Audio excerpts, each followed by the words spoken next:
Hey everyone, here's another mobility video as per your request. I'm always happy to help in any way that I can. Today's topic is ankle mobility and how to improve it.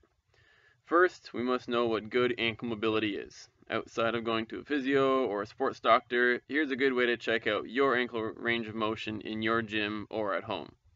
What we're looking for is that your knee can touch the wall and that you have a symmetrical range of motion between your ankles. Your toes should be about 3 inches from the wall.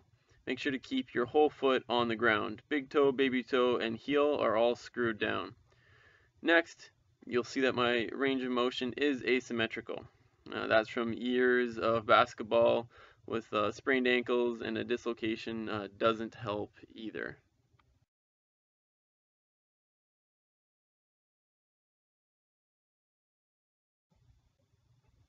Now I'll show you the other side. What I want you to see here is how I maintain the arch of my foot.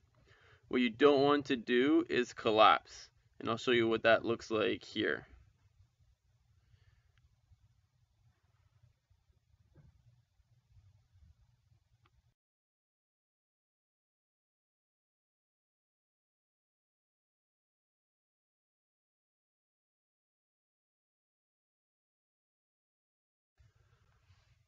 From behind, you want to see that everything's stacked on top of each other. I'll show you good and bad examples, keeping in mind that my left is far worse than my right.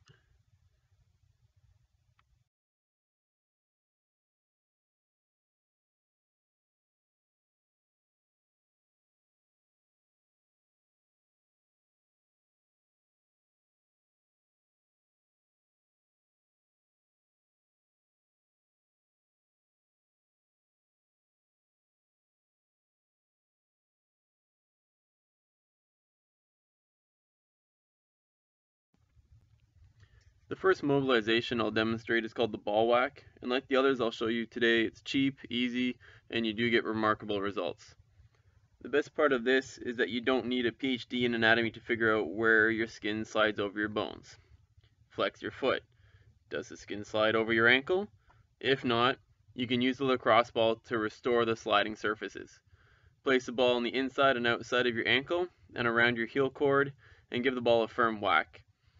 If you want more information on this method, check out Kelly Starrett's Becoming a Supple Leopard. He definitely goes into far more detail than I will here today with this method. But suffice it to say that this has worked wonders with me after my repeated ankle sprains. Next, I'll show you a banded ankle distraction. This takes your traditional calf stretch to the next level and also helps with any sort of ankle impingement that can result from too much squatting. Keeping in mind that when stretching, we want to create as much tension as we can, pain-free. You've noticed I put my shoes back on. I did this for a couple of reasons. One, nobody wants to see my feet, but really it's to create traction so your feet don't slide when the band is pulling your feet back. The next part you'll also notice is that my toes are elevated. I've actually got the weight on the balls of my feet and not my actual toes. I just do that for stability and helps me increase the angle of my ankle to get more of a stretch.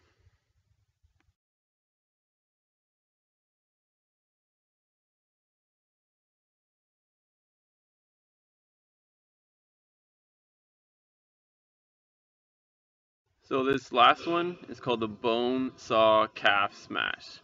Probably one of my favorite mobilizations, and it's great to loosen up any tight calves that you might have.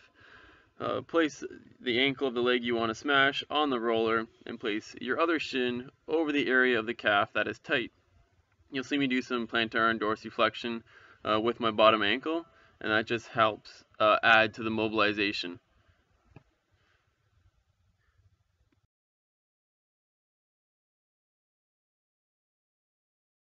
Lastly, of course, we must test and retest.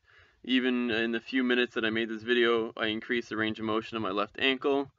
It's just something that you have to keep going every day to maintain that range of motion. But of course, thank you very much. I hope you enjoyed and learned something today. If there's anything else you want to cover, let me know.